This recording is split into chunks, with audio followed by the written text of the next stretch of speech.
Hey guys, Danny Johnson here, and today we're going to change the oil and filter on this Mazda 6.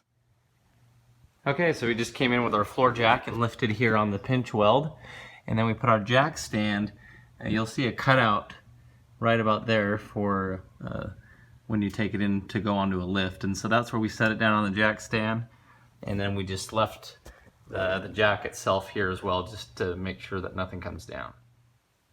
So inside the car, the hood release is right here. So if you reach in here, you'll feel a little tab that you push sideways. Right there. And then we're going to lift this stand up here. Okay, so the engine prop goes into that hole right there. Next we're going to take off our oil cap here. It's just basically a half turn and then it comes straight up. And we're going to leave it here. But this will help vent the pressure.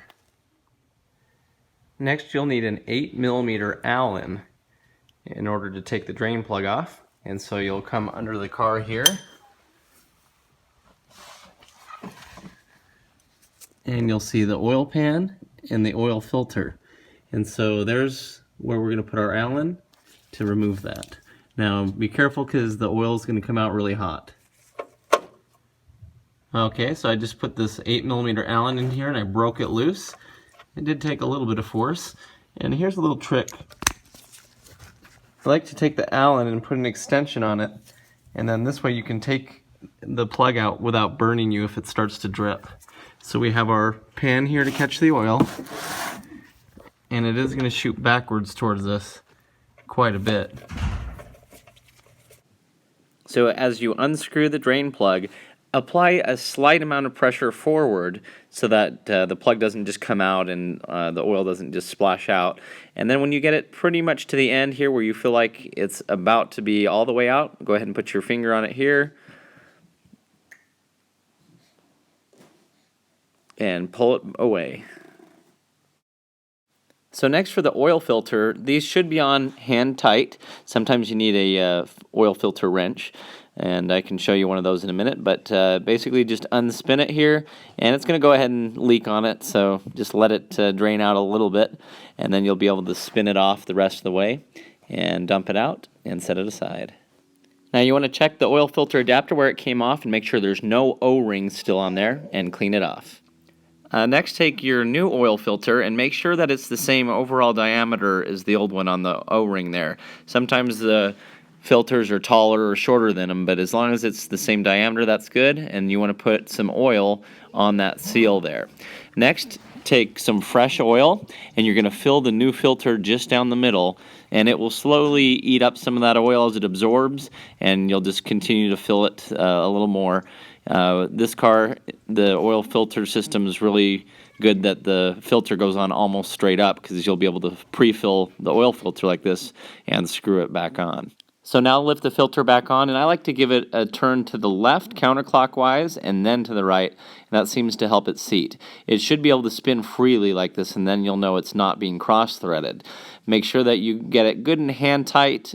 Do not put it on with a tool or anything. It just needs to be hand tight only. And so next we'll reinstall the drain plug, and it should go in and be tightened down just past hand tight, or 25 foot-pounds is the rating for this one. So just screw it in, wipe it down, and put it in. I'm okay just doing it hand tight. Inside the owner's manual, you'll see different specifications. It's calling for just under 5 quarts of oil, and 0W20 is what's recommended for this engine unless you're outside the US and Canada. Then it calls for 5W30. And just make sure the specification is correct for your engine and everything on your car. So put in the proper engine oil, and what I like to do is just go with the full 5 quarts. I just don't wait for every quart to completely drain, and then you're close enough to that 4.8 quarts capacity. Next, reinstall the cap. So just basically put it in like this, and then that half turn. Now go in and start the car and listen for any strange noises. If you hear anything bad, turn it off immediately. Check for oil pressure, and you're going to want to look at where the filter was and everything, and make sure that none of the oil is spraying or dripping, and that you don't have any leaks. If everything turns out good, go ahead and lift the jack slightly and slide the jack stand out. And just make sure that there's nothing else underneath the car. Don't forget the oil pan or the old filter or anything like that. Just make sure it's completely clear, and then you can go ahead and let the car down.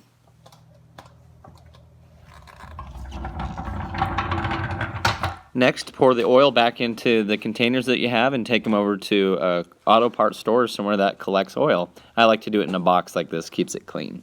So let me know if you have any questions. Thanks for watching, and please like and subscribe to the channel.